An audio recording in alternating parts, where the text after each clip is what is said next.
Yesterday, during Sidel Lopez's memorial service, some of you heard Pamela's story that I promised Sidel I was going to bring more love into this world. That, in essence, is my life's mission and the crux of my call to ministry. And by love, I'm not simply talking about what we often mean romantic love. I'm talking about a quality of presence, an open-heartedness that bears witness to the beauty and the connectedness of all. But there's a second part to this call too, because sometimes, frankly, during these times of division, of cruelty, hate, and violence that we see, it can be easy to want to crawl back into bed and pull the covers over my head and simply give up on this love stuff, right? The task can feel too enormous and the hate too overwhelming. So the second part of my call, the second part, is to never give up. Never give up learning how to love more. Never give up opening my heart even when it's scared or has been broken. Never give up looking for love in all the dark places. Never give up figuring out how to be more loving even when it isn't easy. Never give up trying to heal divisions. Never give up encouraging us to love. And never give up remembering that love resides at the core of who we are. We simply need to remove the veils and blocks that we have erected in ourselves and in the world so that love can flow. Simply. Actually, I'm done with my story that this is hard to do, or that the forces of hate are stronger than the power of love, or that they're winning. Because love, my friends, is who we are. It's how we come into this world. It's at the core of our being. Who's ever stared into the eyes of a newborn baby and seen hate? Babies' hearts are open and trusting, their gaze filled with adoration and love, and you have a newborn baby in your family. I'm sure you can attest to that. Until we teach them otherwise. Until we teach them how to hate. And sadly, these days, it seems we really can't talk about love unless we also confront the reality of hate. Because just like it's hard to see the light without the dark, it's hard to fully comprehend love without its shadow, hate. And boy, there's a lot of it visible in the world right now, isn't there? It's coming to the surface of society more clearly now, just like it has during other trying times in our history. It seems to go in cycles, doesn't it? To ebb and to flow. Terrible things happen. We witness war, violence, bigotry, and extremism.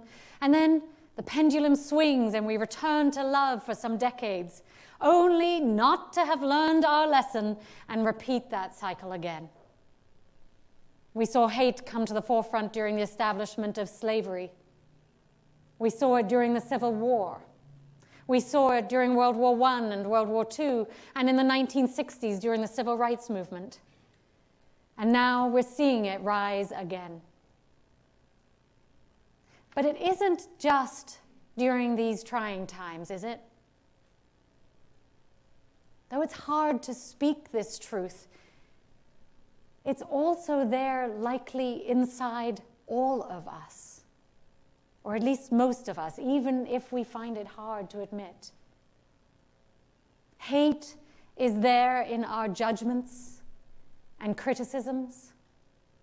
It's there when we feel superior and insist that we're right. It's in our divisions and in our broken relationships, and it's there in power plays, in domination, and in disrespect. And if I'm honest, I could confess to hating the systems and the people that perpetuate continuous violence and cruelty on others. And ironically, I pride myself on being kind and compassionate. And I like to think that I see the world with an open heart and look for the best in people.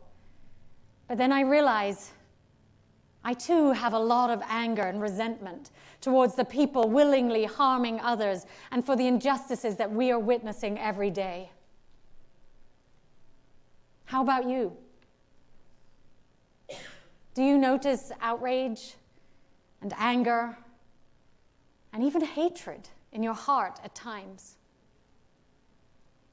It can be hard to admit to ourselves, let alone to others. Many of us are able to express that anger and hatred at protests and actions by raising our voices. But then I realize that even though we are protesting for the greater good, our actions are often fueled by hate for the perpetrators and anger at the injustice. And that doesn't build bridges or help create solutions to problems. That just makes the other side wrong and creates further conflict and division. And this is why Martin Luther King Jr. and Mahatma Gandhi and other great visionaries insisted on nonviolence. They didn't want to return hate with hate. They called on us to do our spiritual work so that we could bring love into a space of hate.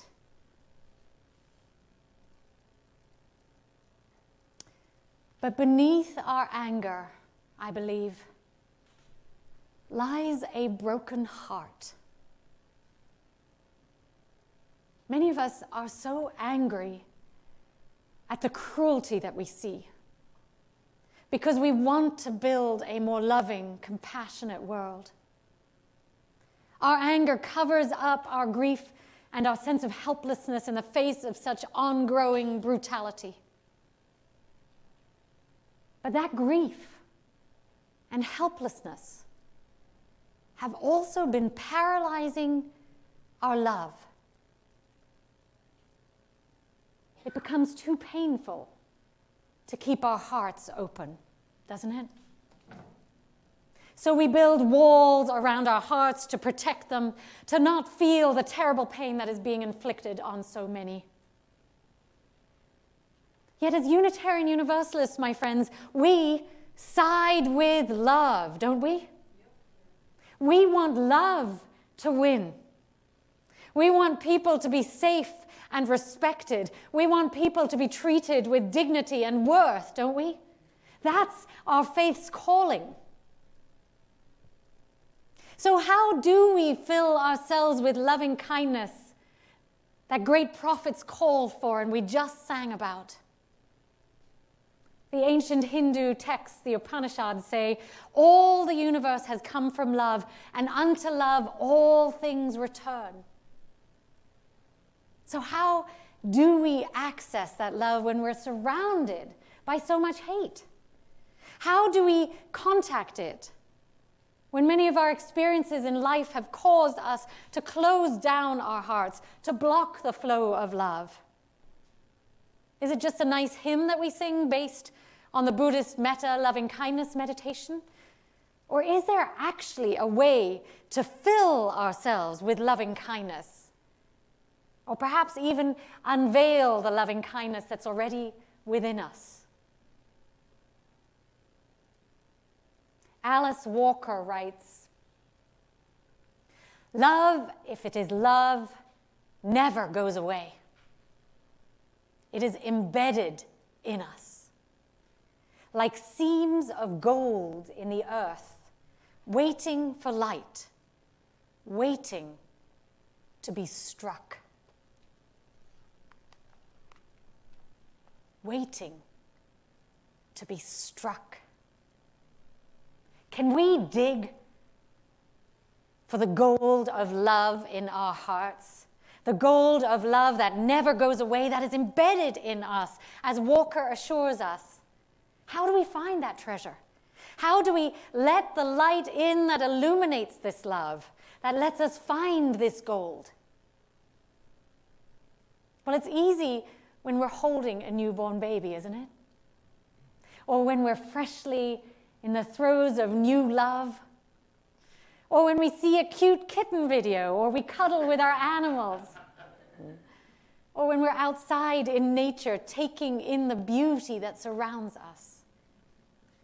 But how do we source and become more loving in our day-to-day? When there's pressure at work, or difficulties at home, when there's ongoing terrible news of atrocities, when we have rent to pay, or medical diagnoses to deal with, or we're feeling marginalized or oppressed. It's harder, for sure. Are you willing to do a little experiment with me now? Yes. Okay, thank you. So I invite you to close your eyes for a moment if you feel comfortable. I'd like us to take a minute to focus on our hearts. Or put anything you have in your hands down and place your hands on your heart. And in your mind's eye, put your attention on that area. Can you feel your breath going in and out? Can you feel the thump, thump, thump of your heart? The pulse of your aliveness? Now gently let your hands drop down into your lap, but keep your eyes closed and your mental attention on your heart. Let's take a moment now to imagine peeling back the layers of whatever shields your heart. Imagine taking down any walls that protect your heart from the world. Now, it might feel a little scary, but we're just doing this in our imagination. Imagine that you can see your golden, radiant heart shine with no walls or protection around it.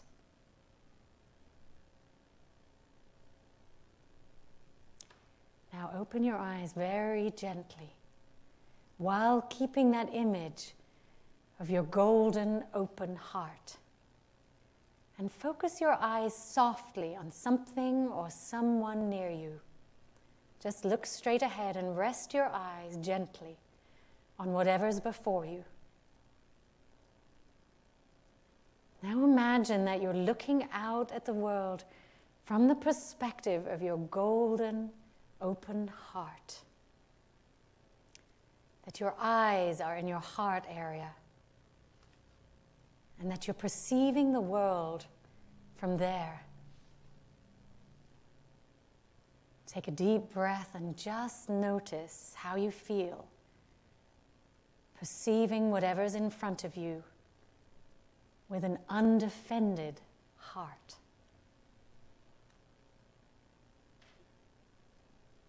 Now make a mental note if you observe anything different, if you struck the gold of your heart, and if you found more love, more compassion, and more tenderness in your gaze. This, my friends, is how we see the world through the eyes of love. Remember Alice Walker's words, "Love, if it is love, never goes away. It is embedded in us, like seams of gold in the earth, waiting for light, waiting to be struck."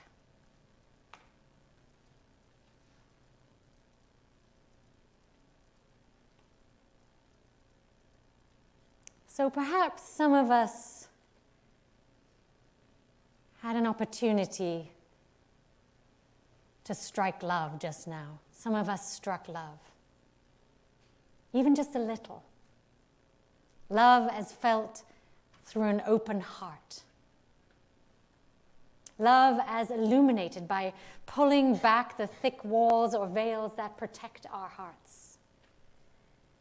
If you did, I wonder if you might be willing to experiment with people during coffee hour. Try engaging with them not from your mind, but by seeing others through your heart. I invite you to play with it. Make an experiment of seeing through your heart and just noticing what you perceive and how you feel. Just one moment at a time. It's okay to close up and then reopen, close up and then reopen. But practice trying to just see through your heart. Because it's seeing with that love, that open heart, my friends, that has the power to transform the world. Can you feel it? Can you? And if you didn't feel it, don't worry, it's there. It's inside all of us. Sometimes it just takes more practice to find it, as anything takes practice. So I invite us to never give up. Join me in that call to never give up. The Persian Sufi poet Rumi said, "Your task is not to seek for love, but merely to seek and find all the barriers within yourself that you have built against it." Remember how the coconut monk in our story earlier transformed hatred into something beautiful? He took the old armaments and instruments of war and made them into a sonorous bell. And he also worked on his own capacity for peace amidst war through meditation, which allowed the cat and mouse to joyously play in his company without fighting or harming one another. So that's another way to deal with our disquieted mind, to meditate. And meditate some more, to bring a peaceful field into the world. Because if we do our own work to create more peace in the world, there will be room for the seeds of love to blossom everywhere. During my research, I also came across a group called Raw Tools. Their motto is forging peace, disarming hearts. Founded by two young gun-owning Christian men, they aim to turn violence into peace and fear into trust through relationship, dialogue, and resources, welcoming neighbors with loving arms rather than bearing arms.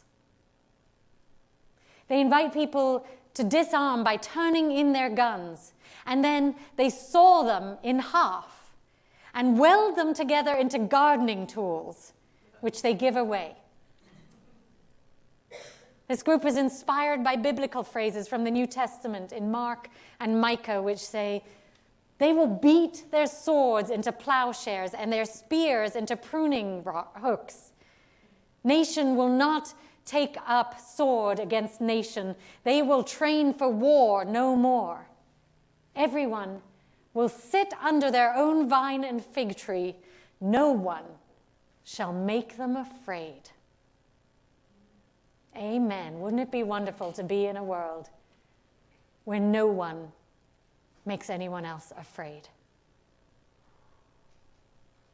Doesn't that sound like an endorsement to put down arms and sit peacefully under a tree and meditate? An invitation to build more peace and love in this world? And apparently they are successfully appealing to numerous Christian gun owners. And in these times of hate and division, my friends, it is incumbent upon us not to fight hate with hate, not to fight anger with anger and division with division if we are truly to side with love as our faith calls us to do. It is incumbent upon us to counter hate with love, to counter anger with peace and compassion, and counter division by bringing people together. We need to listen to one another and aim to understand each other. That is how we love. If we simply join the narrative of opposition, then hate and division win. So let's amplify that which is good, that which is loving, that which heals, that which is connecting. Let's summon our spiritual courage so we may indeed transform the world through justice and compassion with love. So what are the ways that you express your love in the world? The Coconut Monk and the Guns to Tools program showed us clearly how to bring more love and peace into the world. But I ask you, what is your way? How can you employ your talents to bring more love into this world? It's urgent. What's one thing that you could do where you see a need to bring more love? Now, some of you do it by engaging in thoughtful advocacy. Others of you do it through deep listening. Some of you do it by creating and sharing beautiful art or music. Others of you do it through good deeds and acts of kindness with no expectation of return. And many of you do it through service to a higher call or a greater need. Desmond Tutu said, "A good deed doesn't just evaporate and disappear. Its consequences saturate the universe. And the goodness that happens somewhere, anywhere, helps in the transfiguration of the ugliness." I believe the call of our faith, my friends, is to saturate the world with goodness. Let's be countercultural and find ways to spread kindness and compassion. In fact, I get weekly emails from a place called Small Victories, which, unlike all the bad news that we get in our inbox, celebrates and highlights all the good things that are happening in the world, all the victories with our justice work. Do the good deeds, lift up the good deeds of others, share your joy, your open heart, your kindness. And remember our Golden Heart meditation if you'd like quick access to seeing the world with love. Because as you perceive the world with more love, you will spread more loving thoughts, actions, and goodness around the world. What do you need to not get swept up by hate, anger, and division? And consciously spread love instead. So I challenge us, because you know I like to do that. We all have places where we feel more contracted and more walled up than others, don't we? I challenge us to find love wherever we can. Start with one person or one situation in your life where you could tolerate just a little less defensiveness around your heart to allow love to breathe. And then I dare us to be love whenever we can. And that's really seeing the world through an open heart like we did in our meditation. And finally, I call on us to spread love, to sprinkle it however we can by sharing kindness, compassion, and good deeds with others. I hope you will join me in never giving up, even when it's hard. So here's a little ditty for you to remember. Read it with me. It's on the top of your order of service when you open it up.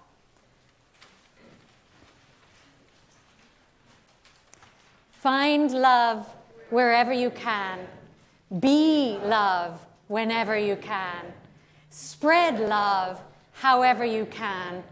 That's the way to change our world. Let's say it again. Find love wherever you can. Be love whenever you can. Spread love however you can. That's the way to change our world. And let's change the words to we rather than you.